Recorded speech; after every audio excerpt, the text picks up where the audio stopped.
তো পরিচালকের সাথে এই বিষয়ে একটু কথা বলতে চাই। মাদ্রাসা করোনায় গোরস্থান মাদ্রাসা পরিচালক মাওলানা শরীফুল ভাই। ভাই আসসালামু আলাইকুম। ওয়ালাইকুম আসসালাম রহমতুল্লাহ। আসসালামু আলাইকুম রহমতুল্লাহ। যারা আমাদেরকে দেখছেন এই মুহূর্তে, আসলে ঠাকুরগাঁও জেলার রানীশঙ্কল উপজেলাধীন আজকে করোনাইট নেকমরদ রানীশঙ্কল মাদ্রাসার কোরআন প্রতিযোগিতা অনুষ্ঠান ছিল। এই অনুষ্ঠান আলহামদুলিল্লাহ সকাল থেকে নিয়ে এই পর্যন্ত সাফল্য সহিত কৃতিত্বের সাথে আমানতের সহিত সম্পূর্ণ আমরা করতে পেরেছি।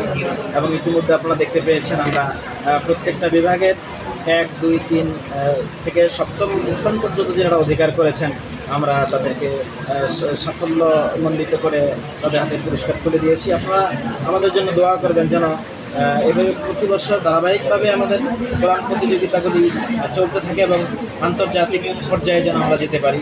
এবং বিশেষ করে আজকের এই করোনাইট মাদ্রাসায় আমরা এটা উপহার দিতে পারি, আমি নিজেকে ধন্য মনে করছি।